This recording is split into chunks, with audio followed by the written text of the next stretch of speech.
All right, so it looks like we have a quorum. 1, 2, 3.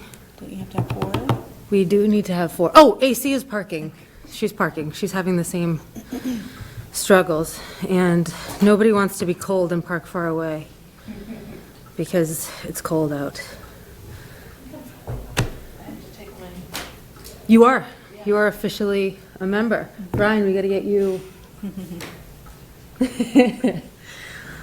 We got to get you. And you too, Liliana. And you, Steve. You want to be a member? I feel like you've been courted many times, unsuccessfully. And there's nobody online. Mary, here's our quorum.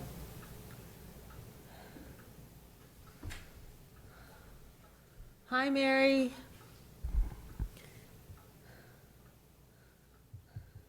Hi, Mary.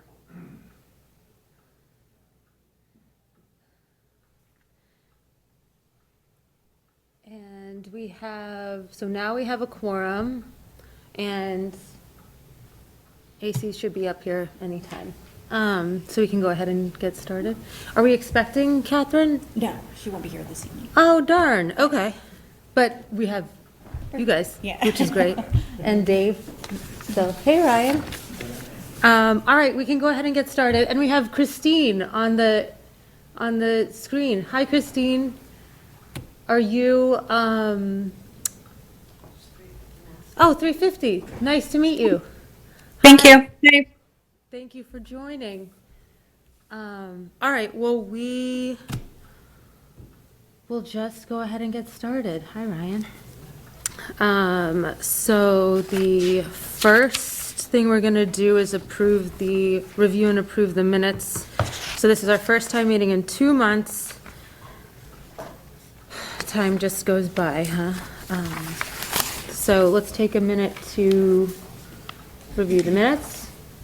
And if anyone has any corrections, you can note them.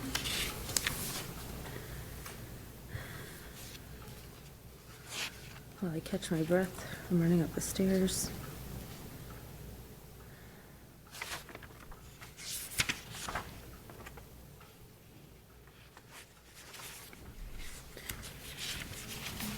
These are very detailed minutes.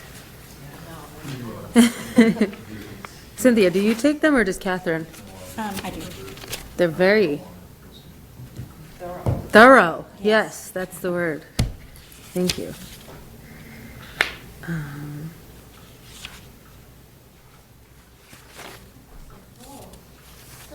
Hey, how's it going? Good. There's a Parking. chair right there for you with some. You found the parking. Hope you didn't have to walk too far. Ah.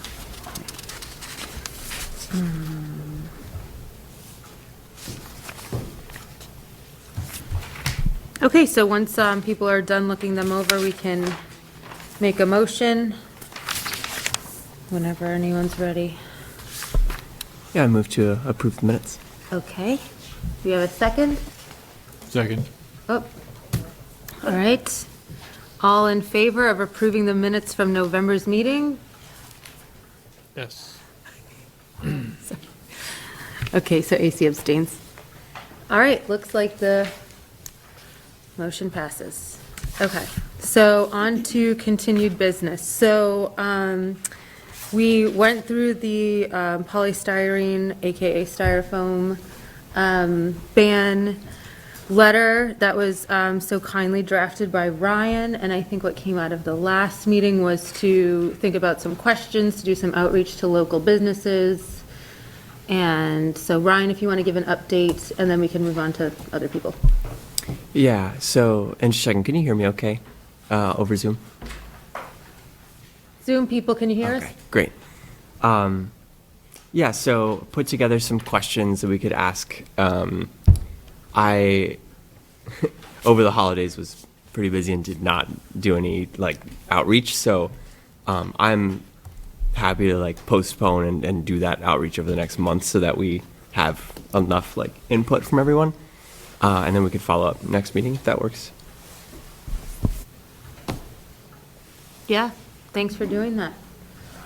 Does anyone else have any like feedback or field research that you've done?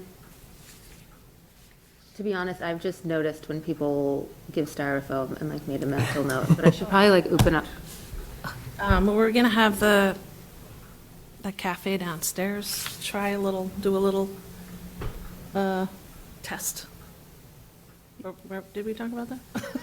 I think, We saying they use styrofoam?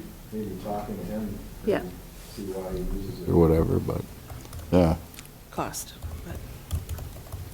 Great. Yes, I'll add them to my list of people to reach out to, just to do like that interview.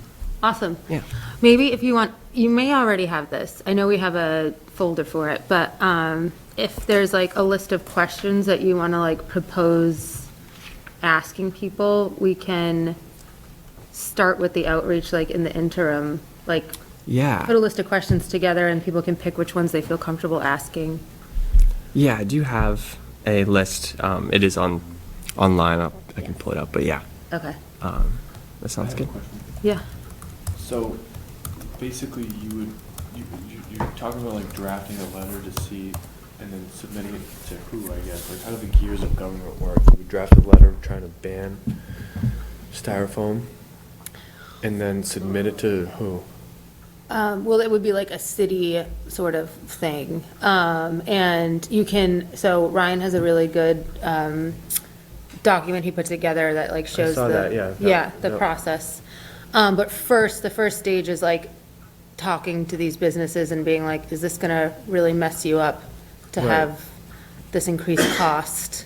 Because the last thing we want to do is put small businesses out of business and deprive ourselves of all that great Well, food. Wouldn't people like vote on it though? Does it come to a vote at some point where people who actually are running the business could vote on it and like the community, is that how it works? I think what would happen is after you draft the letter, it would be presented to the city councilors, and from Right. there, they're going to know whether or not their constituents are going to. Exactly. That's how, I mean, that's how it goes, We're right? trying to preemptively answer questions that they are probably going to face for them. The counselors are gonna face questions from, Their constituents, the small business owners. Right. This is unfair, you saw. yeah. Yeah, I think just to, and Mary talked about the, you know, the process, and that we're making sure that we've spoken with people that would be impacted by it, so that it doesn't catch people off guard and people don't feel like it's like a gotcha, and that we're all kind of just aware of why we're doing this and how it might impact people. Yeah. How long do you think it would take, say you drafted a letter, submitted it to the counselors, and then when do you think they would actually address something like that? Does it make sense to move forward with the letter, then do the outreach, and like, I think we want the answer. I think we wanted to be as informed as we can. We want to look like we're trying to help them. We Yeah. know that they're going to face questions. Do we have any historical lessons learned from the plastic bag ban when we did that across the city a handful of years ago? right? I mean, that was a pretty similar thing, and I Right. think Yeah. it would like, yeah, plastic's cheaper, paper's more expensive, but we did it. Like, Yeah. Right. 'Cause I know we did it. I think that was more, I think that was like the bigger businesses, right? Like Market Market Basket. Basket. Yeah. Right. But I mean, it's nice to say that like there is a best practice, and we can enforce it on a large Yeah. scale to those who can afford to make the move. But if you go to the Market Basket in New Hampshire, you can get a plastic bag. They still use plastic bags. Mm-hmm, they live They free or have die. certain stores, yeah, they'll deal with whatever the state is, Mm-hmm. And it's about making small progress, small steps. Many small steps lead to big progress. Yes, yeah, and I think doing the outreach first really makes sense to give people a voice and really share what sort of challenges it could. We don't want bad unintended consequences. Yeah, but what bad can come of it? I mean, we know the stuff is bad. You know, I don't really see a downside to it, really, except for the extra cost. But like, but there's you a can lot say of that about small anything. businesses. I mean, That's a big problem. That's a big problem. Every penny counts, especially now, I mean. I mean, I'm running a small business, there's plenty of stuff I can't do, even though it's more cost effective, you know? It's just like, that's how it is. If something's harmful like that, like, you really just can't use it, you know, no matter what the cost is, really. I think also there's a little bit of a concern in the demographics of some of the businesses and the representation in the different communities in Lowell. So I think also maybe seeing what other communities in the state that have a similar demographic as Lowell that have done something similar like this, maybe reaching out to them and seeing what if they've hit any hiccups or how they got it to go through a little bit easier. Because I think that's what Mary's concern was. I mean, I'm totally, you know, educating people on the scenario makes a lot of sense. I'm not saying it doesn't, But I think you have, if you're gonna educate them at the same time, like maybe after the summit, we can host a class for anyone that have interest and show them what the alternatives are and the costs involved. yeah, You but have to educate them about the problem and say, if you really wanna do it, here's some things you can do. Like you typically have- when you're running a business, you're pretty smart about what your options are. And it's really not anybody's job to like tell you what the options are. You can figure them out for yourself, especially like if you're running a business, you probably know what the options are as it is.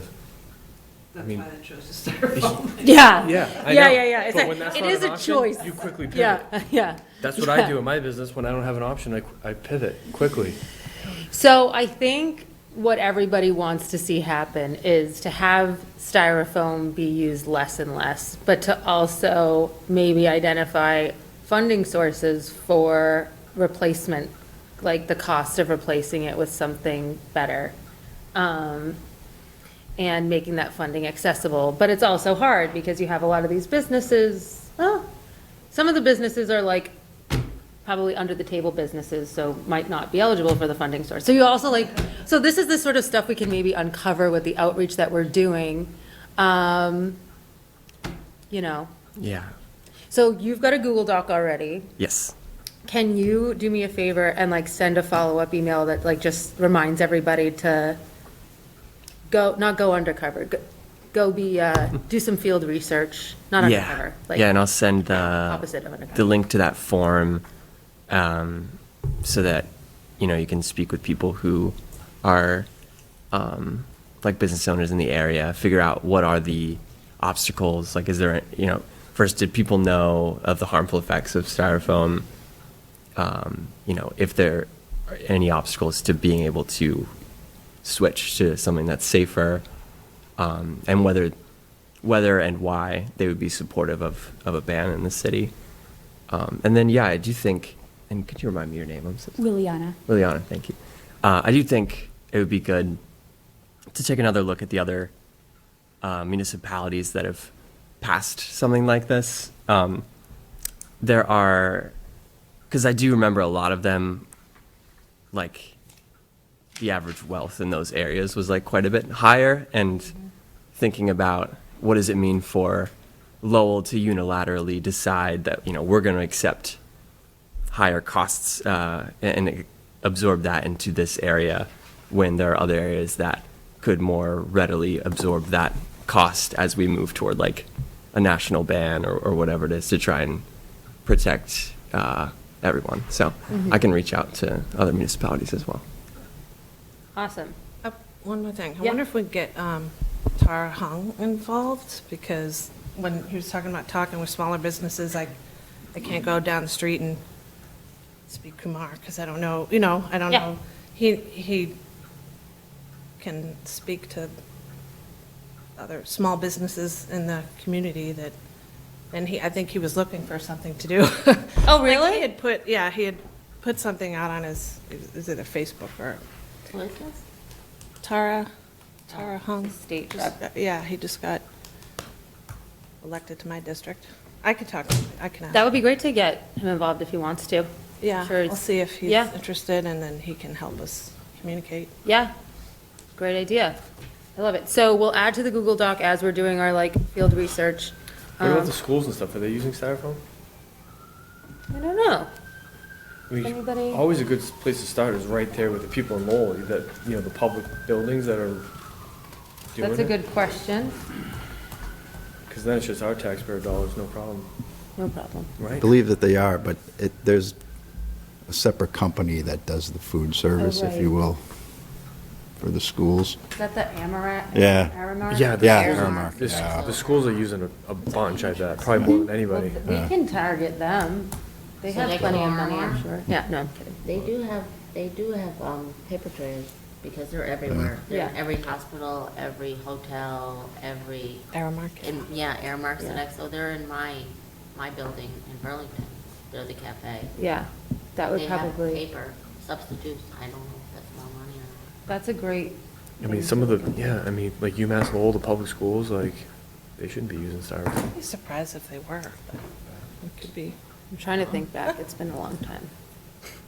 It's been a long time. The food they served us was horrible but delicious. But anyway. Right. I don't know, actually, I don't remember in school, I think they give you the plastic stupid dinner tray things that you Yeah. wash, that Yeah, are reusable. It's that- much more economical than them to have. Which is great. They're not doing the dishes in the schools, I know that. Right. Yeah, they don't have Right. trays and plates anymore, yeah. Oh, they don't? No, they don't, Super yeah. expensive, yeah. And I'm not even really sure about the styrofoam thing. I'm just trying to guess of what I saw. Styrofoam, kid. That hasn't been, what's that? I said. Before we start going around with like Yeah. small businesses or They whatever, don't maybe need the to go. schools. Look at the schools. Yeah, I don't know if it's Yeah. plastic. All right, we'll add yeah. that to the notes for sure. Yeah. Any further discussion on that? So for the next meeting, we'll aim to have some data. Yes. Just quick math, by the way, we're all talking about how expensive it is. Yeah. I just pulled up like paper containers versus styrofoam. Roughly 1/3 of the cost of a styrofoam is about 1/3 of the. cost of Styrofoam is the- 1/3. Yeah, so 3 times more expensive for Yeah. paper-ish. I mean, based on very quick math. So Ryan's document has like all the options kind of priced out, which is great too. So Be it's, similar. it's Sorry, very you're evident, good. no, no. Oh, yeah. It's very evident that styrofoam is the cheapest in the short-term upfront sense of Right. the word. If we don't We don't take talk in the about negative risks. externalities Yeah. of the health Yeah. risks and the environmental. Yeah. Yeah, Just saying, just personal preference. I know whatever they line it, to me, like liquid. fruit, Not good. Yeah. I can The smell paper? it and I think it tastes, it makes it not not good. taste. Yeah. Whatever It they're kind of lining, reminds me of like Containers. they have the make polluters pay, legislation where you would like place the burden of cost on the group that is creating the product. Yeah, so then it would make it be more The source. expensive. Right, So then it would yeah. be more expensive. But I Right. think we're talking too about like, if you're buying a $15 meal, this is like the difference between 12 cents for your box and 30 cents for your box. Mhm. Yeah, some restaurants will put the extra costs onto the customer anyways. Right. I mean, pay another quarter. Right, right. So, I mean, it's easy for me to say, but. There's lots to talk about here. If people want to, we have like kind of like a bigger We sort need a of. Restaurant person. Well, that's true. So we have we can invite someone from that industry to come to a meeting if anyone wants to talk about this more. There's lots to talk about. And if you want to form a subcommittee to meet independently, you certainly can. It's a fun thing to talk about. Maybe we can invite Ed from downstairs. That would be great. Oh, maybe. Would he want to come? I don't know. We can invite him. We could just ask him, right? And yeah, that would be great. Did you, in your document, did you happen to calculate what a cost of a cleanup would be for like a year's worth of discarded, like styrofoam that ended up in the river or something? Like, what was the cost of that? I did not. That would definitely be 'Cause I interesting. think that's another cost that we're just like not talking about. Mhm. And I think we should be we're a strong proponent of this. Right. And the city does spend money on cleaning up the canals, correct? They gave Lowell Litter Crew a what I'm grant, saying, okay. so they Yeah. pay Lowell Litter Crew, and then they have their own, I mean, DPW, I'm sure, spends a lot of time having to empty the trash and then clean up around it, anyway. Okay, well, yes? I was gonna do that, yeah, I was gonna do that. In the interest of time, I suggest taking that out of order. I'm Great. sorry I didn't do that in the beginning. I didn't think of that. riveting conversation. Yeah, we'd love to get your thoughts, and thank you so much for coming, Dave. Sure. We're excited to talk about stretch codes. Stretch code, sure. Yes, We are a stretch code community. yes. And I'm here to answer any questions that I can regarding the Excel stretch code as opposed to what we've already adopted. You mean the specialized The stretch code? specialized code, yes. There are a lot of benefits to it, where we're dealing with new construction, where we're dealing with developers. But there is a cost that the homeowner who builds his own home is going to incur and probably is not going to appreciate that additional cost up front without realizing the net effect down the road. In the city, we're tasked to insulation inspections are a big part of what we do.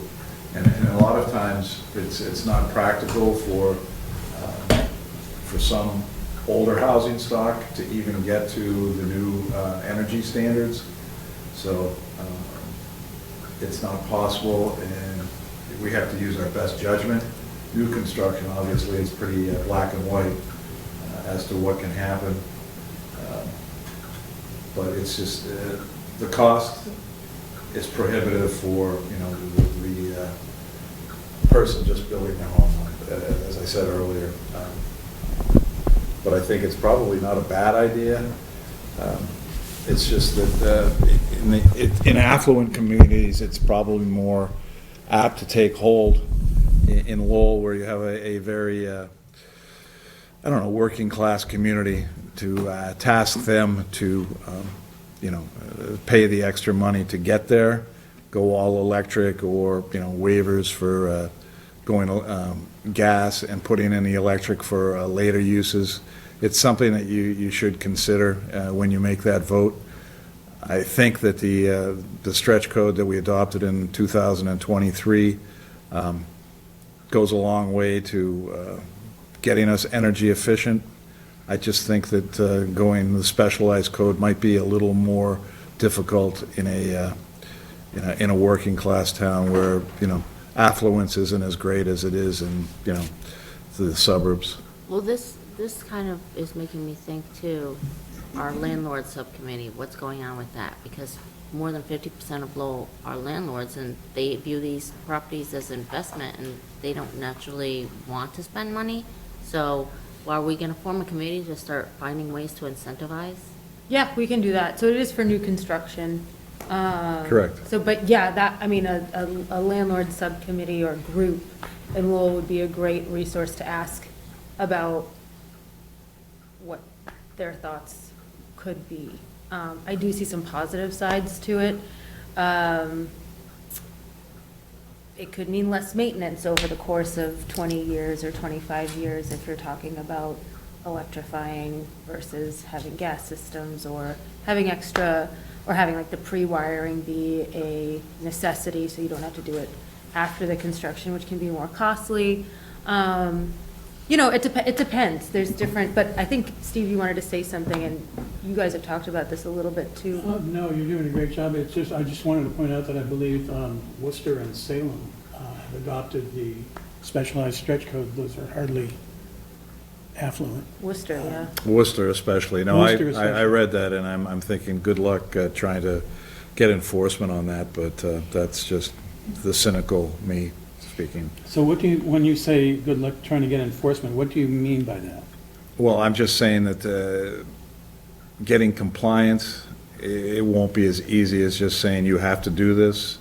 It's you'll get a lot of pushback.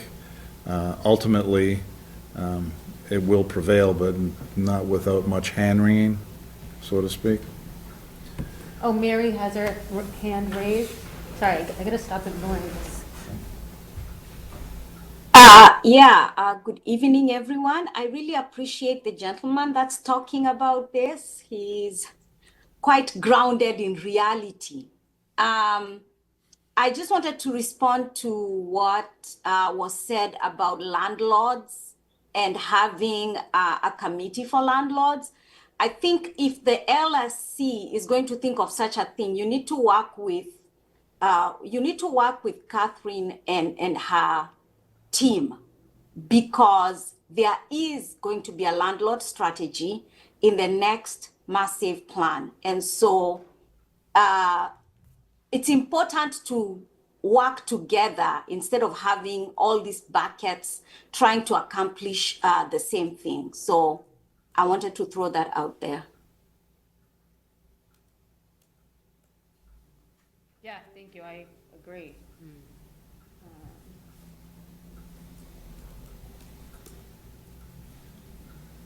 If I can add to that, we presently, we still are requiring all new construction to be solar-ready and EV-ready. Oh, really? Meaning that in the garages, they need to create space in their electrical panel for the 50 amp breaker and wire it to where a future receptacle may be. That's all in new construction.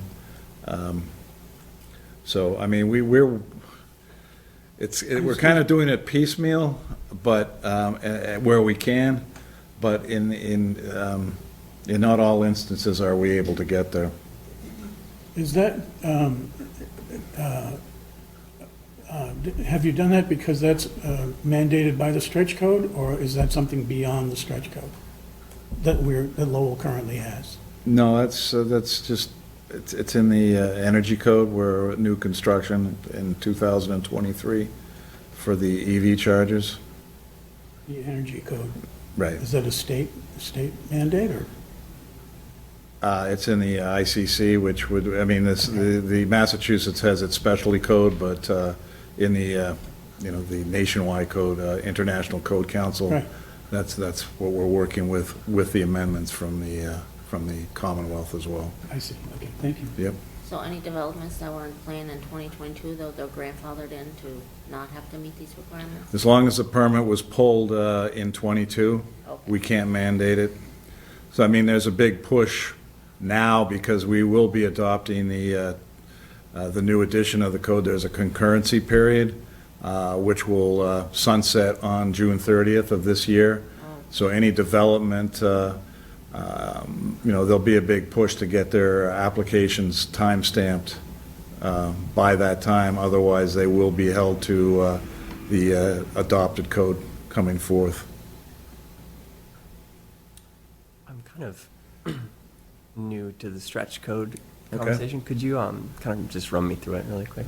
Well, it was adopted in 2009 by the Commonwealth, and I believe it's on its third reiteration of it with the, it was updated in the, I want to say 2015 thereabouts, and then with the, back when we did the new energy code that came in through the International Code Council, it coincided with this, with the new code cycle with the stretch code. And when it initially happened, there weren't a whole lot of communities that adopted it, but over time, I would say we're probably about 80% Commonwealth Right. covered with the stretch code. And it all really comes down to, obviously, energy efficiency in homes. The HERS ratings have started at, when I got first started, they were around 60. That was almost 15 years ago for a single-family home. Now, with the new energy standards, they're at 42. So, and it keeps going down. And there are many ways of getting to it. There are credits, if you do this, you can do that. It's a kind of a plug-and-play energy system where,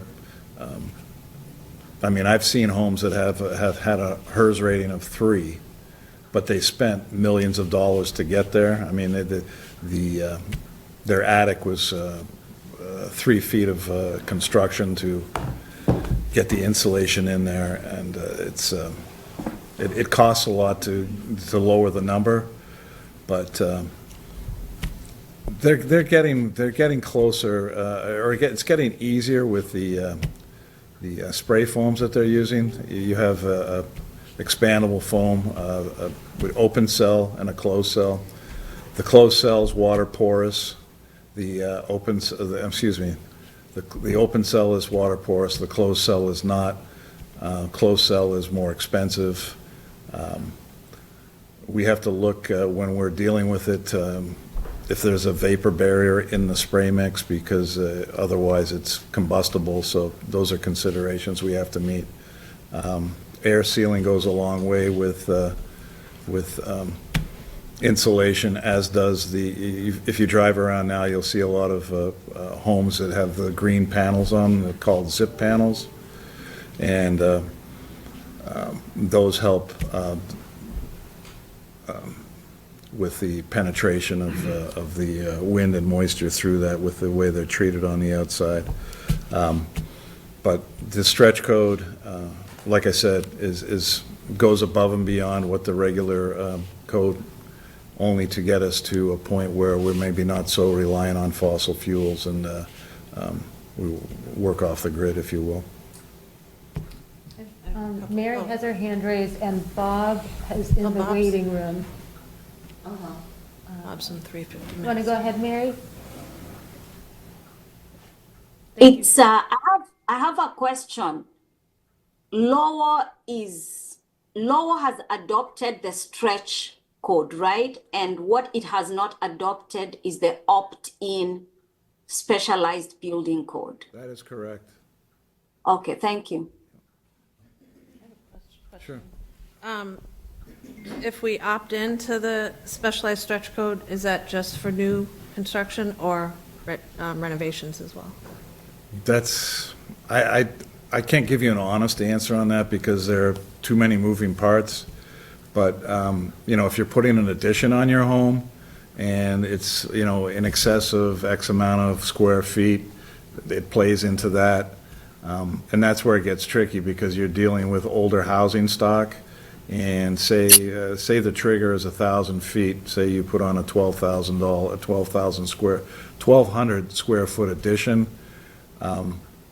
It's very difficult to get a HERS rating that's going to pass when it's drawing air from an older building because they're not as airtight. So, but the specialized code works great with new construction, but how it plugs into renovations and things like that, that's where we're going to have problems trying to enforce. Well, enforcement is the wrong word. Compliance is where we're going to have problems meeting that standard. The Needham link that I sent, they give a really good overview of like what those requirements are. Yeah, I've read, and then there's 3 categories, correct? Like individual homes, small. Right, there are different categories Yeah. and there are different ways of getting there. There's performance, there's prescriptive, and there's a lot to it, so. Is there, this is a silly question just thrown out, is there a way to opt in for just new construction or just commercial? That's a good question. That's not a stupid question. Specialized. Special. Yeah, no, I don't know how that works. Are you So either all in or yeah, you're not? Right, The new big, new commercial buildings, if you're worried about the individuals or the small, I don't know. To that point, I'm wondering if, I think part of the like Lowell Forward Plan and goals for the city were to, improve housing stock with like respect to energy efficiency, lots of things like that. So when there's new construction proposed in the city, especially for bigger projects like over 12,000 square feet, something like that, does anybody maybe know what the process, you might know, of like the sustainability department being consulted when projects like that are proposed for like commentary or recommendations? Like the Link project? No, like even like a big multifamily project. Catherine said she was looking into Envision, and Envision is specifically for public infrastructure, sustainability, and residential. That's not really what I mean. I mean, when someone's going before, the city to get a new project approved, something like that, is there sort of like there has to be lots of weigh-in from, I'm sure, like your department, on whether they're meeting requirements, like code requirements, things like that. Is there like a consultation with the sustainability department on whether or not, you know, Well, they that- can give a thumbs up or a thumbs down That's on? what the Envision program does. It says you need to get involved in the planning phase. Don't even let it get so far, like start cutting where you can, where you see problems, start addressing it immediately in the planning phase. Okay, So that's why I kept pushing it on her, and she has been reading on it, she likes it. okay, so that doesn't, Meaning we don't have it now? yeah, I guess that's the question. Is I there, don't think anyone's in Envision sustainability professional, aside from me. well, does the city do that now, I guess? Do you know? No, the contractors. I'm love it, asking, though. sorry. I don't get involved in it. I'm pretty much within the municipal buildings itself. I don't get involved really in the private sector. Okay, but you would be the person probably from the sustainability department that would like, say a project comes, like, is being proposed and there's, you know, not a lot of green space, or I don't know, things are just, or they're really great, and the sustainability department can say, yes, this is great. Yeah, the planning and development division would get involved in that beyond me, and also the building inspectional services would be involved in that. Okay, Probably not so much me, more in terms of our planners, the neighborhood planning and the senior planning and so on like that. Traffic engineering, yeah, they would more so than I would. okay. I just wanted to say that Mary had her hand raised. Oh, sorry, go ahead. Mary Mary. and Steve as well. So are you, Michaela, are you asking if the city of Lowell has a process like the city of Boston's Article 80 process? So I work for a developer of affordable housing. So we have to go through the zoning process and the Article 80 process that has to do with with environment and other things. And my assumption is that Lowell may have its own DPD process, but it may not be as comprehensive for climate purposes like Boston or Cambridge. I think what she's saying is, but, I mean, it would be depending on the size of the development, but if you look at something like the Link project coming in, there's no reason we can't be in the forefront of that, asking people to think about, you know, the whole project, including the operations costs and the life cycle. What's gonna happen when it becomes waste, you know? I'd like people to see the whole life cycle of whatever the development is, what they're gonna do with the materials afterwards, rather than putting them in a landfill. But I think the Envision for Link, it might work really well, but for other developments, I don't know what's going on in the city of Lowell, other than Link. That's the only big thing they have planned, right? Well, there's buildings like getting developed all the time, but Steve, I know you've had your hand up, so. But I've worked with like LAX, and I've worked with like the Port Authority for Jersey and New York, because they're combined on JFK and whatnot. And contractors are loving becoming part of this division, because it's an international sustainability award, and they're rewarded with points, and they can advertise. It's good PR for them, so they're motivated to do things the right way. Yeah, no, that could be good for Link for sure. Yes, just a point of clarification. According to the information that I have, the existing stretch code that Lowell that Lowell uses applies to new construction and renovations, additions in towns and cities that are a green community. So Yeah, current stretch code applies to new construction and renovations. The specialized stretch code applies to new construction only. and it's like tear downs of over 50% or something like that, Yeah, right? and there's 48 communities, roughly 38% of the Massachusetts population is now living in municipalities with the specialized stretch code. So we're not really pioneering here. This is being Not done all uncharted over the place. Can I ask Dave you a question? Since you know about the enforcement and implementation probably better than anybody, how much of a pain in the butt would it be to do this for your department? Like, are you concerned about resources for, like, what would it look like? I think, do you have any concerns over it? No, I don't. I mean, it is what it is. Our staff is there to make the inspections, and per this revelation, thank you for that, because now we know it's strictly new construction, where we haven't adopted it. The specialized code will make it that much more easier. It eliminates the gray area, if you will.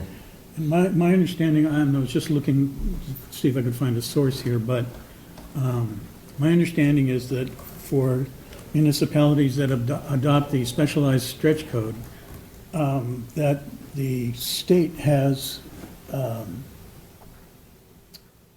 code compliance people, and they're not expecting the municipalities, the staff of the municipalities that currently have all these other responsibilities to do that code enforcement. I could be wrong about that, but I'm pretty sure that that's the case.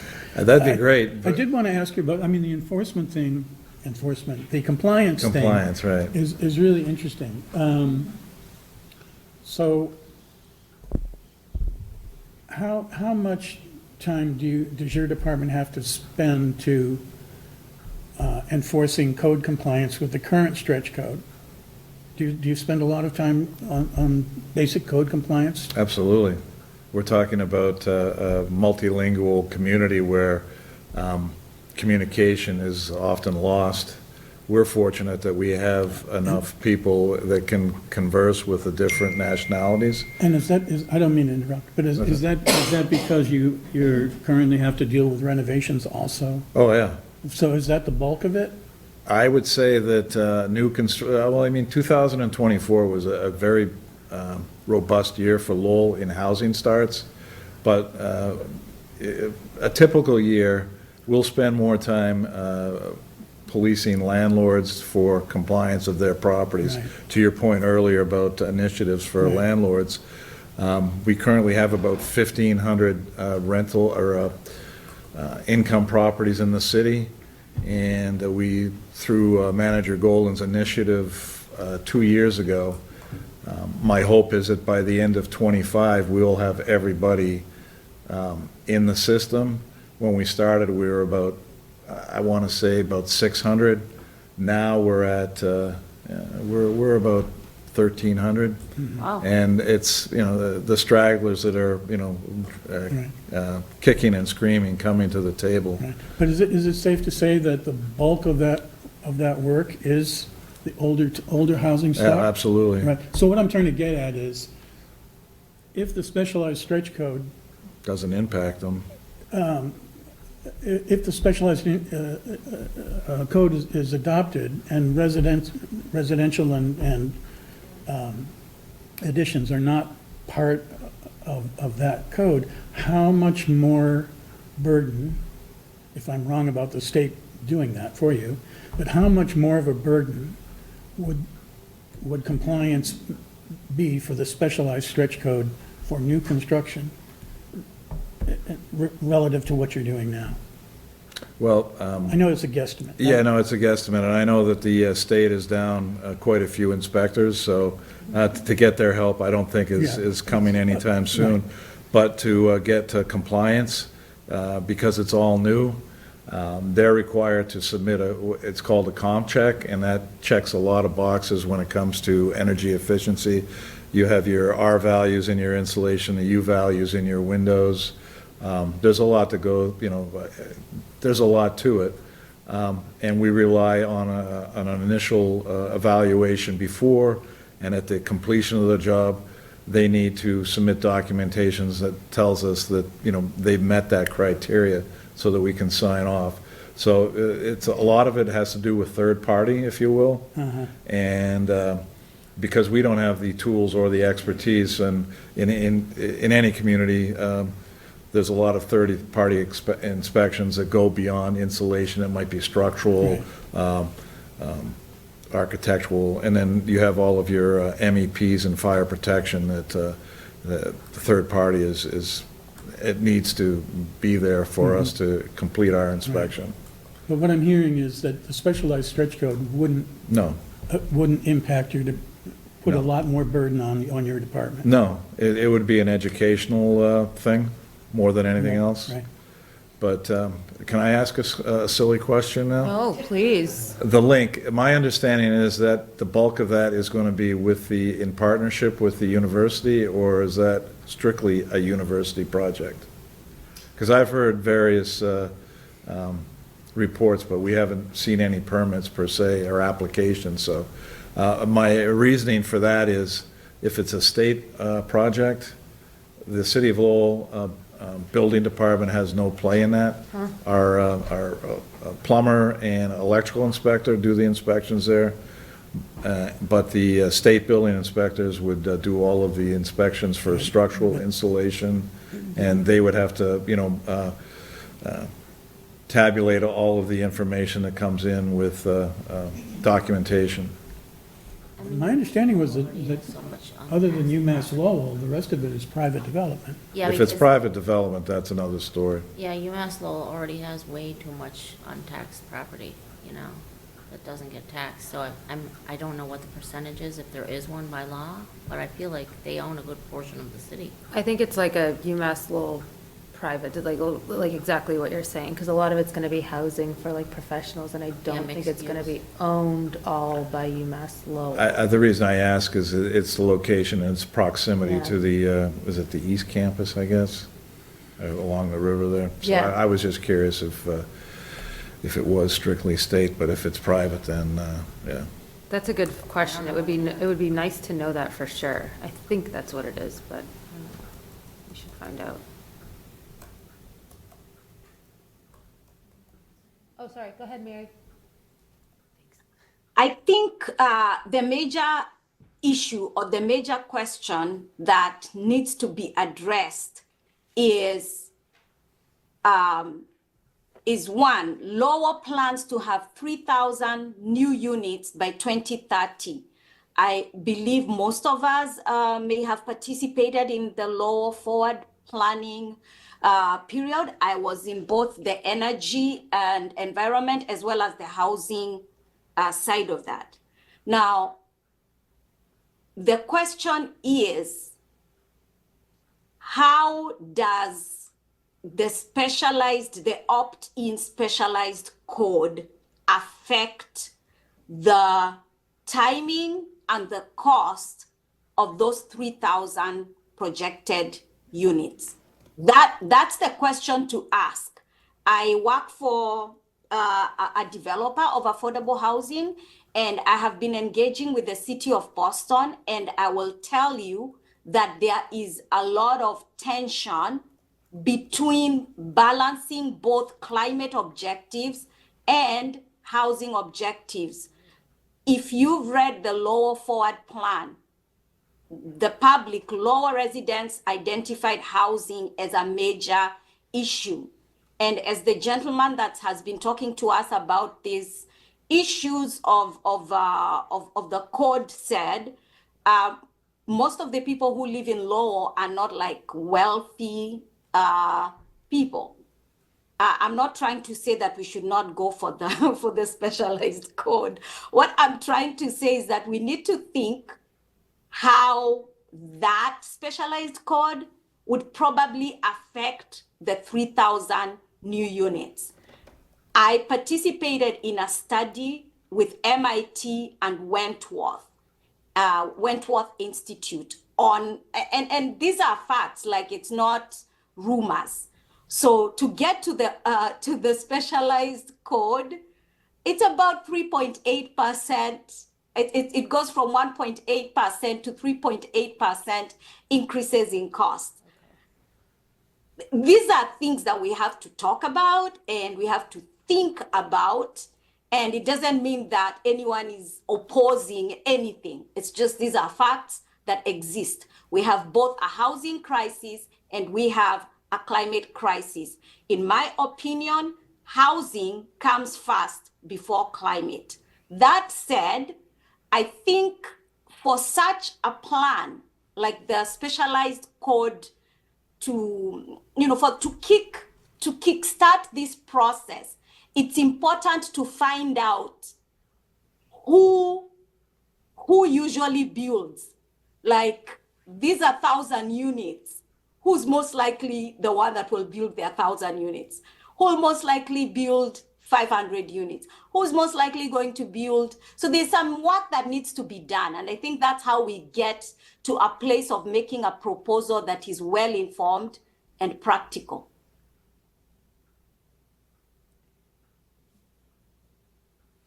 I mean, those 3,000 units that she's talking about, is that strictly low-income housing? Because that's the other thing, there's not enough low-income housing. It's just incremental additional housing. Yeah. So that's from the plan. And I think we should all familiarize ourselves with the Lowell Forward Plan. It will do us a lot of good. Because it prepares us, it helps us to be, to be able to advocate for climate and energy policy from a very practical perspective. There's something in the chat. Yep, I linked to the Lowell Forward Plan in my follow-up spreadsheet, so it's very long, so bring it to the beach or something. Yeah, I mean, speaking of, doesn't it have isn't there a goal in the Lowell Forward Plan to reach decarbonization or net zero or something?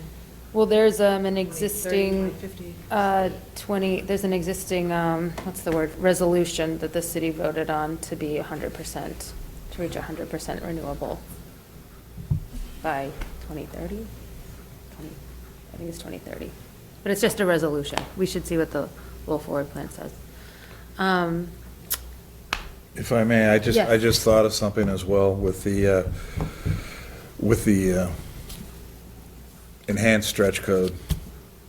I think that most developers will build the additional cost for design professionals to put it all together and see it through.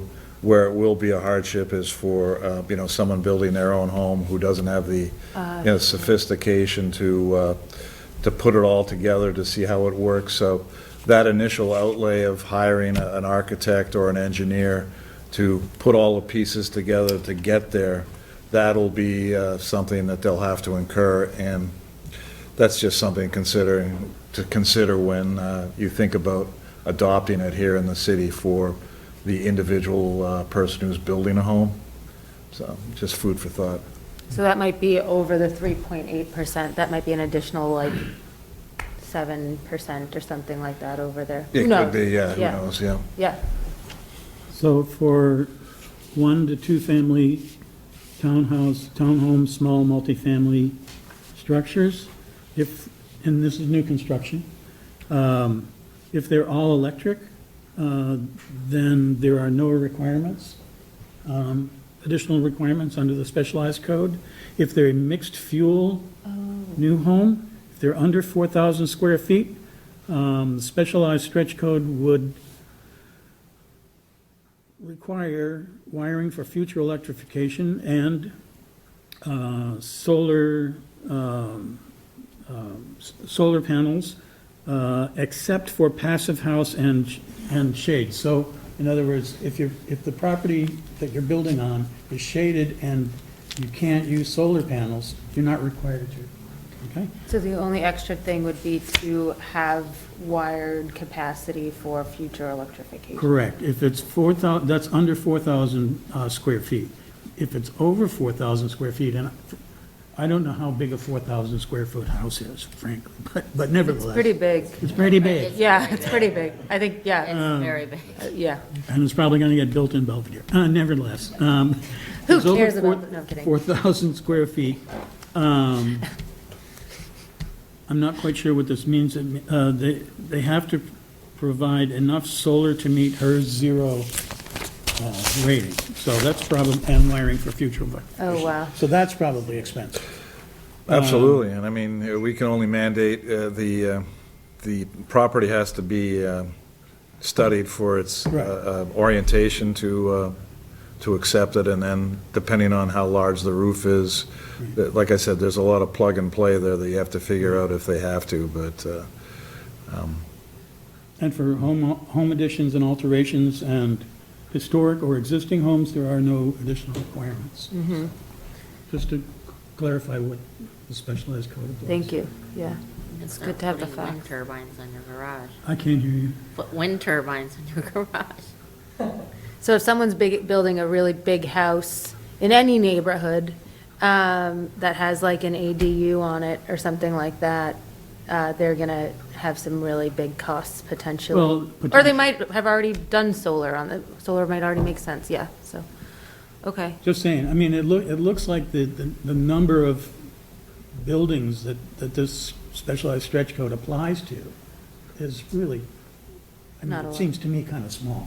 Yeah, yeah, there are other ways of getting there as well as, doing geothermal with ground pumps. I've seen that work pretty efficiently, but there again, it's a huge cash outlay. so I'm wondering if it makes sense to try to invite someone that does development in the city and actually like builds stuff new. That would help, I mean, to explain the dollars and cents for sure. Yeah. Yeah. Do you know anyone that you'd recommend? Well, I Not mean, anyone who was involved in the garages. There's so many garages. well, if you're talking a residential contractor, I mean, David Daly is doing a lot of projects in town. The city manager. Alan Kazanjian could probably speak to it. Oh, yeah. There are any number of, I'm happy to give it some thought and get back to you if you'd like. That would be awesome. What do you think of all this? Good idea, or yay or nay, or who knows? No, I think it's a good idea. I just, there's a lot of, I don't want to say hypocrisy, but, in a town like Lincoln where they've already adopted this, and they're all electric, but who's to, they're allowed to put a propane generator in their backyard. Or an airport for private jets. Well, true, I guess. Or 21 diesel generators. Yeah. Over in Spaghettiville. Yeah. But, at the end of the day, who's to say, once everything's signed off, they don't, put that gas stove back into the property and such. So there's a lot of, any system is fallible. I just throw that out there because it's something that we contemplate. So. Mary Sanders. Oh, sorry. Go ahead, Mary.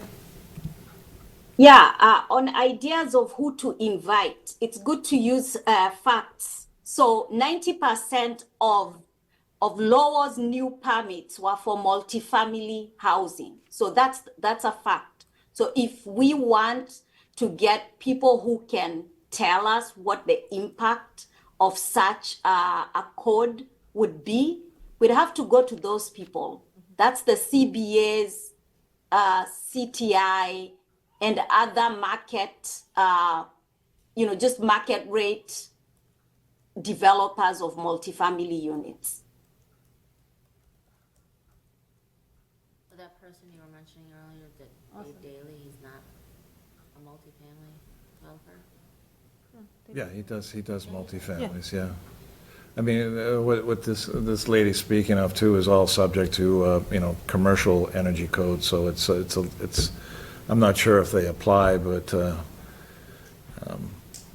there are so many different ways to get tax breaks and tax credits where I'm not sure you're gonna get a true number for what the cost is. I mean, someone's gonna have to do a deep dive to figure that equation out. Well, cool. I do want to be mindful of time and of your time, and we appreciate you Sure, I'm being here. Does anybody? happy to answer any questions. I'm not sure if I've helped, but You have helped. Okay. I would say, yes. Okay. It's really nice to have someone that's like directly impacted by this just be able to give. Well, that's why, I know when Catherine asked me, I said, that's probably a good idea, just to get where my perspective is when in dealing with the home ownership in the city and how we get to where we have to get sometimes and not get there in other times. Yeah, and can I ask one question that's sort of like off the agenda? But you probably know like the most about barriers to energy efficiency upgrades than anyone, I would imagine, in the city, because you kind of oversee a lot of the housing stock. Yep. So what would you have any recommendations for us as a council on things to advocate for specifically like improving the quality of the housing stock? Like there's, carrots and sticks, right? So like enforcing like strict code and having to go through all the buildings to make sure, like a lot of people don't want to upgrade because of potential pulling permits and then maybe having other code violations that, you're opening up a can of worms, so. Absolutely. I mean, to your point, a lot of people don't want to pull permits. For others, it's just a cash grab. They're not in it for anything more than the investment. And that's where we have problems because, everybody deserves to live in a safe environment, and that doesn't always happen. You brought up a good point about initiatives for property owners of 3 or more units. That would probably help us as well, because if there's an incentive for them to do something, it might help get compliance to, whatever end we're trying to get to. I was wondering if the manufacturers of these retrofitted systems, if there's not any way they would be willing to offer discounts or something if they're, selling at a bulk. If they're selling at, I wouldn't say scale, because 3 buildings is not scale for Right. these people, but if they're selling at a bulk to a private owner who owns a couple properties, can't they get a discount of some sort? Is there any way to appeal to them? You would think. I know that on the electrical end, the supply line is still severely challenged. I know of developers that are, ordering stuff 2 years in anticipation of it, electrical meters, sockets, things like that, because, when time comes, you just can't go to Home Depot and get what you need. It's all, they're buying it from, Indiana or somewhere else in the Midwest, so supply lines are a bit of a challenge, so I'm not sure that kind of plays into your question, I think. That's a shame. I'm trying to think of what would incentivize them to spend the money. Yeah. Yep. So the Massachusetts Clean Energy Center is a new clean energy center that Governor Healy set up. They have a pilot program they've just rolled out in Springfield and Lowell that is specifically targeted to low-income segments of the community, multilingual communities that English is not their first language, and is specifically targeted at landlords and renters. So Yeah, we that's don't on have a our, lot of information about this yet, because they've basically just rolled it out. Catherine must know about this. it's actually an agenda item. So, and I tried to make an appointment with them yesterday and they did not, they forgot me, so. CEC. No, the navigator, I contacted someone from, it's all in energy that's running it. And I think they're like starting it out. So Yeah, they're, so like, just rolled it out. we're kind of like test subjects to help them roll out that program. I don't think it's like fully full throttle yet, but Good, it's on the agenda. yeah, but no, that's, thank you for raising that. Yeah. So it's 7:36 and we're done at 8. So does anyone have any further questions or discussion on this agenda item? No, I'd just be curious to learn if it can be altered or exceptions can be made. I don't think you need to, because, as this gentleman just said, it's all pertains to new construction, so I think that, that should have eased the burden of making that decision, with the caveat that the single person, or the person building their single-family home will probably have to incur somewhere between $5,000 to $10,000 get a design professional to see it from the commission, or to, you know, from the ground to occupancy. So, if you have any other questions, feel free to reach out to me. I'll be happy to answer them at a later date, or, you know, in an email form. Awesome. All right? Thank you for being here. Feel free to stay for the whole thing if you want to. And I know, I'm sure. We so appreciate you being here. This was really helpful. Sorry I didn't make you first. I wasn't thinking. I got too excited about the styrofoam ones. Thank you, Dave. Bye. All right, that was awesome. So we'll try to maybe reach out to a developer in the city to talk to them, or maybe, as Mary suggested, CBA, CTI. It would be great to have maybe someone from both. So someone that's like a private developer who's really about numbers and stuff. And If she has a contact that she says she's working with the city of Boston and on the affordable housing, that developer would be awesome to talk to, because we can see exactly what he doesn't want to do and what would make him do the right thing. I think Boston developers are. We could have a visitor. Yeah, we could. Information. We could. I am the developer you'll be looking for, and Yeah, I don't she's- think want to hear. I don't think you will want to hear what I have to say. So let's talk to CTI. Okay, sounds good.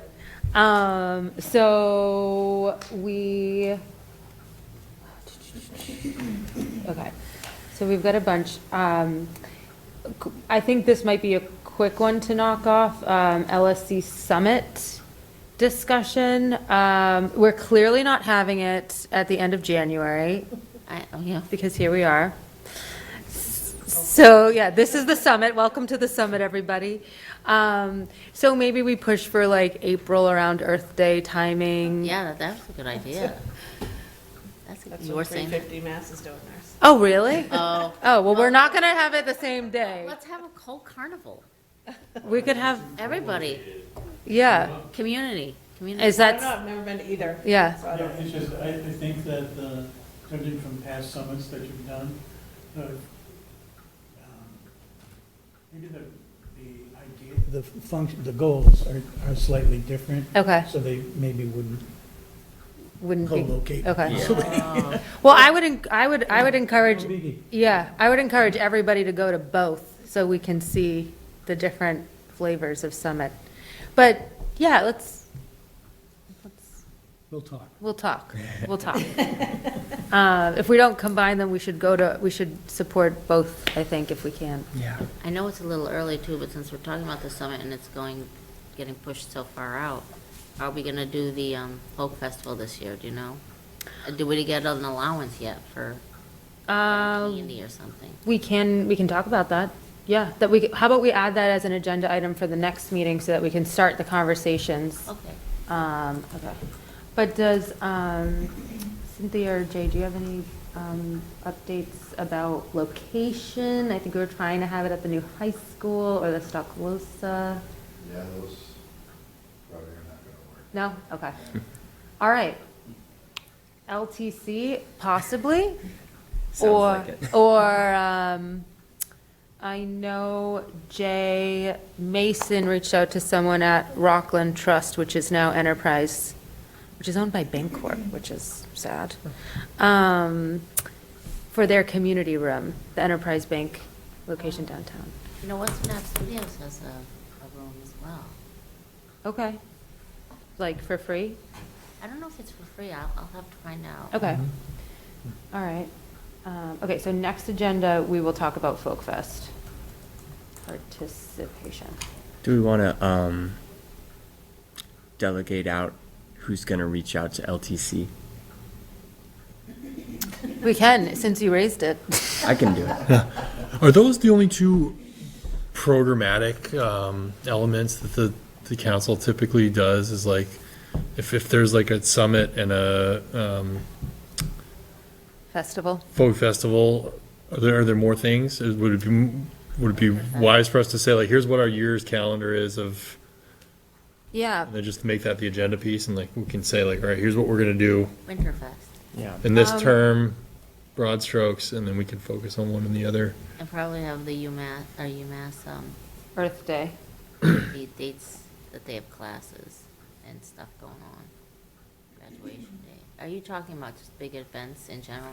No, like events that we as a council participate in or put Oh, on okay. ourselves. We have, there's an EV fair that Scott Darlington does every year at Heritage that we go to. And is that in the spring or the fall? I'm not sure, well. I forget. It used to happen at the same time as. The either Water Festival. Or the Indian Festival, I can't remember which. The Southeast Asian Water Festival. Yeah, but. Okay, spring, thank you. Yeah, thank so you. in the spring. Oh, yeah, that Also, makes sense. Heritage isn't there anymore. Right, Did the new owners, I don't know. I think they've had it, Heritage, right? they sold Yeah, it. they sold it. Oh, I didn't know that. It's Angelina's now. It's the Angelina's I don't people. know. Oh, no. Yeah. Yeah, yeah. Yeah, but they still have like food and I think they have like, they might still have Ice cream? But, But there've been like a couple of EV things like that. One in the spring at Heritage, and then There was- was another one in the fall. it was the UMass Lowell one that they had in the parking lot of the UML There Convention was Center that, but I was downtown. thinking of something Oh, else. okay. But- But maybe that would be a good thing to add to the next month's agenda is like looking out through the year. And like, if you know of an event that would make sense for us to table at or be involved in, especially in partnership with UMass Lowell or the city.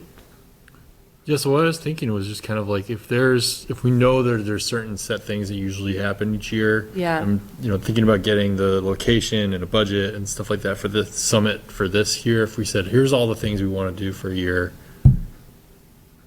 let's just work on them and make them one big item for the year. Just plan it out. Spoken like a Maybe- true planner. Just trying to be efficient here. Yeah, I so appreciate that. I'm actually terrible at planning, but yes. Sound better than me. You're taking it a year at a time instead of a week at a time, so that's start number one. So that would actually be good for us to think about because the city is probably starting to do its budget for next year in like March, April, I'm guessing. It's a June year end? Yeah, so you're probably thinking about budgeting May, April. So we can start thinking about our needs.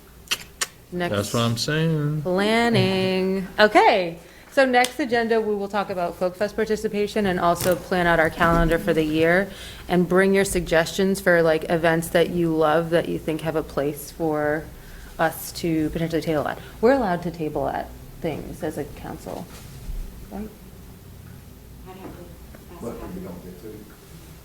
Yeah, I'm pretty sure we are. We've tabled at places before. I just want to make sure we're following the rules.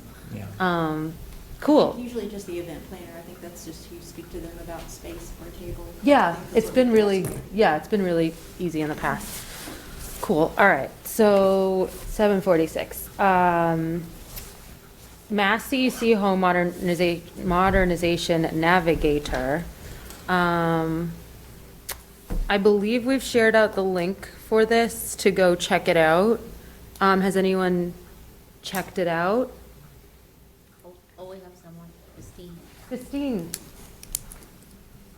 Hi, you're on. Sorry, I have, but I had the same situation as you. They have not got back to me yet, but I did call and send a little email form, so I can let Vic know what my results are, and she can report back to you guys, I guess, next time. Yeah, that would be great. If you want to connect with like the group to be involved with like future meetings and stuff, and Bob, I know you've been at these meetings before too. If you want to, get on our like mailing list, not really like email chain, maybe you can email Vic and, up to you. No pressure. Okay, sure. We're kind of a more the merrier group. Thanks.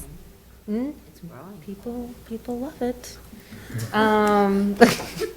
Okay, so yeah, so it sounds like they're rolling out the new program, and it makes sense that they're rolling it out. But the idea is it's like kind of like a one-stop shop for energy efficiency, EV charging, like a bunch of things, so that you don't have to go to all these different places and manage 5 different projects. You can kind of get advice. Well, the big problem, it's not a new problem, but the big problem is nobody knows about it. Who's going to do the outreach? So the feedback that we got is as they're rolling it out, they kind of they don't want us to like send out big email blasts now while they're sort of like working out the kinks of the program. And they're going to kind of let us know like when to open the floodgates of like, Social media? yeah, yelling it at the rooftops. Yeah. You said that All In Energy is, like, I think they also don't have the staff, because I keep seeing their job postings everywhere. Oh, you're right. You're right. Do you follow idealist.com? They're like always on that. They're always on that. Yeah. Yeah. So that's probably, Because I'm also in the job search, so, like, I see it there, but I do. okay. Well, okay. I did, I went to the heat pump part. Hey, I think Mary's saying. they, Sorry, Mary. they have staff. They are expanding. Yeah, yes. Great, yeah. They want more, because there's lots of work to do. Yeah, I did go to the heat pump party, and they talked about it there. Yeah. Like, did like a walkthrough, which was really nice. And yeah, it looked friendly. Like, you could, one-stop shop. It was pretty accessible, I thought. Yeah. Yeah, check it out, peruse. And yeah, it's something that I think will be involved with spreading the word when the timing is right. And then if you have feedback for them, is there a place in there to tell them? I'm sure there's an email address. Yeah. One would think. Could we add to the agenda the specifics of like our social media presence? Mm-hmm. Because it would be great. Find the password? I am in the hunt, trying to hunt down our old email password, lowellsustainabilitycouncil@gmail.com. And I'm also in the hunt to find our Facebook admin password. I'm like I've gotten a little bit of a bite from Sophie, who managed it in the past, but I gotta bug her again for it. So things are looking great. No, I mean, like, we have Cormac and Jay are admins on our Facebook group, so like we can always post through them, but it would be nice to also like, the admin on the Facebook also gets to make other people admin. So it'd be great to like add other people Right. to, if you have something exciting to share, just log on Lowell Sustainability Facebook and share it Yeah. while meeting the city guidelines. Right. I was thinking too about, I've been making some like long form kind of explainer videos for different things. I saw one that was Yeah. amazing. Thanks. And Where? It's on YouTube. yeah, there's some stuff with YouTube. And I was thinking something like that as like an educational tool could be helpful. Like if we put something like this together, if we had like a YouTube channel for Yeah. the council, and then we could then share that on the other social medias and as like outreach as well. Yeah, or put it on the city website. Yeah. Yeah, so all that has to go through Melissa and the communications team. Yeah. Yeah. makes sense. So would it be kind of like we maybe outreach or talk to Melissa about the idea behind a video we want to make, get her opinion on it, and then make the video, forward Melissa the video, get her okay on it, and Yeah, post I it? think it would go through the channel, it would go to Catherine and then Melissa and then the Yeah. city. Yeah. Sweet. Wouldn't LTC like it. give you equipment too, professional equipment? Do we need your other videos looked great. I Thanks. don't know if you had professional. I don't know. I got enough. I think that I could do something decent. Yeah. But that is something to think about if we wanted to like do something big. But I don't. Yeah. Does anyone follow the city of Boise on Instagram? If they're on Instagram, Somebody else mentioned this. their content is unbelievable. Yeah, maybe. It's probably me. I don't shut up about it. They're so good. Oh my God. So neighbors City of are- Boise on Instagram. Their videos are like entertaining, funny, informative, a little bit, yeah. Okay, anything else on that? We have 8 minutes. Sustainability Division updates.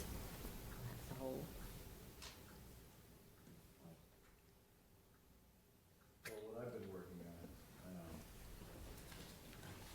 the wider project that going through, so we're doing putting these into the library. Ooh, So kind of a phase one, so the ground floor and first floor being done.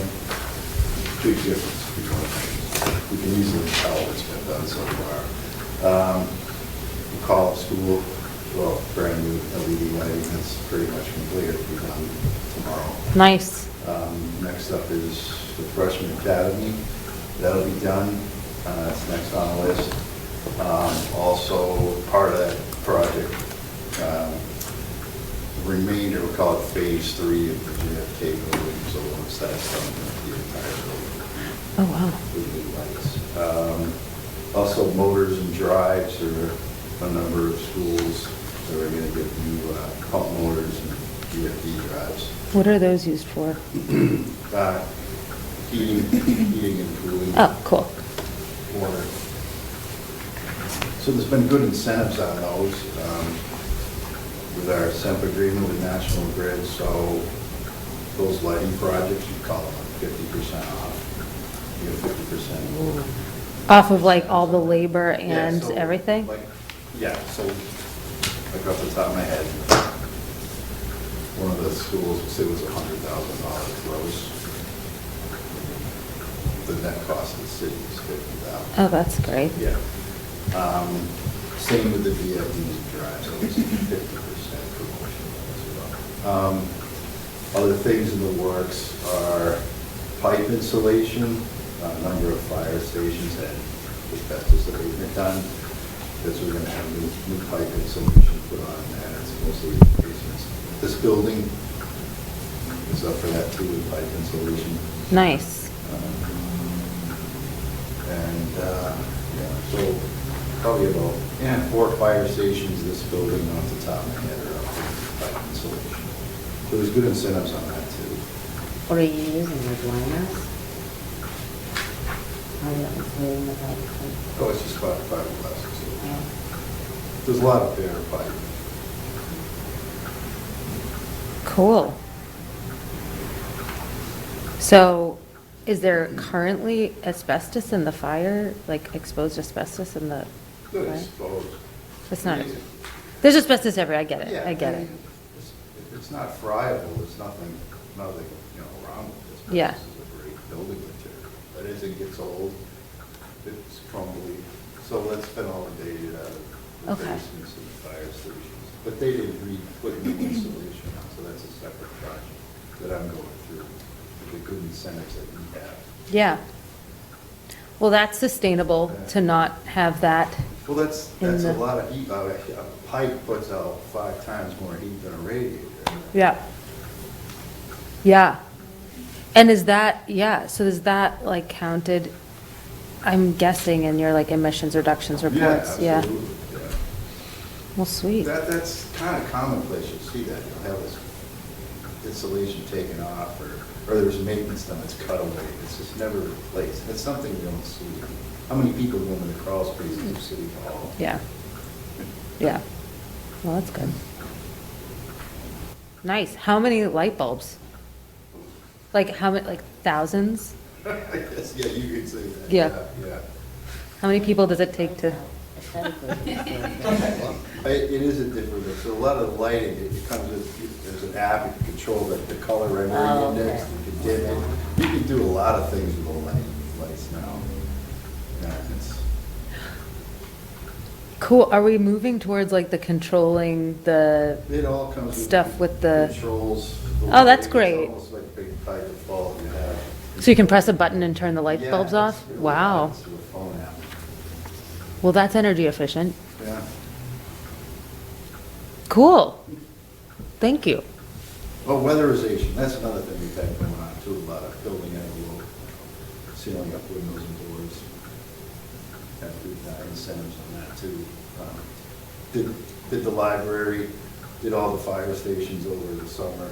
There's some more coming up through Green Communities grants, the wastewater treatment plant buildings, the water treatment, drinking water building, JFK, already done. I bet that's a, Yeah, it's a lot of what we're doing too, they're taking the windows out, kind of rebuilding, putting all new felt and everything, sealing up the top sashes so that the bottom's open. that's a lot of work. It is a lot of work, it's like one of those things you really don't appreciate or see, but it's a good measure to do. Yeah, where does the money come from to do that? A lot of it comes through, you get it through Green Communities grants or through National Grid incentives. We kind of don't get the typical incentives. We have like, we call it a SENS, Strategic Energy Management Plan. So we get better incentive rates than what's advertised out there, if you will. Awesome. Yeah. And sometimes at the end of their year, they'll try to call it I'll try to offload their incentive money. So that's where like the 50% incentives came along. So that's why we crammed and try to get a lot of those lighting projects in there. Yeah. Motors and drives. And the payback on that would probably, with like the energy bill savings, would probably be like insane, Yeah. I'm guessing. And some of them aren't that great at payback, but where's the library going to go? The library isn't going anywhere. Let's hope I think not. the lighting payback is 10 years or something. Yeah, but the weatherization will pay back pretty quick, I'm guessing. More importantly for the library, is just getting better lighting in the library. People need to read. Cool. Drama going. Well, thank you for that update and awesome to hear. That's great. That's great. I'm gonna sit in the library more. No. A lot Usually of the just go solars and- get knocked around too, I forgot to mention that, so Wang, that's in the works. I mean, they're really getting work on in the electrical rooms.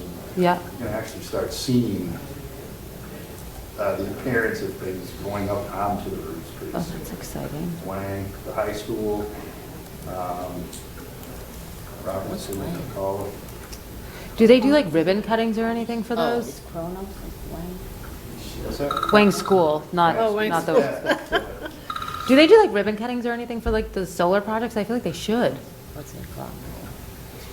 Good, I really thought about it. Like a switching. Yeah, yeah, like the ribbon cutting of like the switch. Yeah. Can we like push for that? Because that's like, Listen, that's a when- really exciting thing. When Boston It's first kind got of high inside of pressure, a roofing project, so the roof is, that's the roof's in place. Someone can bungee jump off the roof. when Boston first got their high pressure water lines put in, they had a massive parade in the city, and that was like 1860 something. They had a parade. We should have a parade. Have a parade. Hooray. All right. Progress. I mean, I'm gonna put that on the agenda for next. A parade. Yeah, because we should celebrate the new solar. Do they have an estimate? Do you know if there's an estimate for like when they start, when the switch gets switched? Like 2025 this year, maybe 2026? Coming online. All right. Yes. Microphone is not, hasn't been. Oh, yeah. Oh, oops. Oh, no. We gotta be better about that. Just everybody keep their mics on at the Turning the same mics time, on. all the Yeah, we're time. not You're talking a right. lot. Sorry about that. That's all right. Yeah, we need to hear. Okay, it's 8:01, guys. Sorry. Upcoming events and announcements. Just remember that next, the February meeting will be, DPD? yes, the Okay. DVD because this room is booked. Okay. And the next meeting is February 20-something. Fourth Thursday. So I'll send an email out just making sure we have a quorum again. But thanks, everybody, we have an overwhelming quorum, which is so exciting. So, yeah, the next meeting will be the 28th. No, wait. 27? 27th, thank you. So I hope everyone can make it, but we'll send an email closer to that date. Can someone motion to adjourn? I would like to make a motion to adjourn the meeting. Second. Second? Ron's a second. All right, all in favor? Yeah, cool. Well, thank you, everybody, and thank you, Cynthia.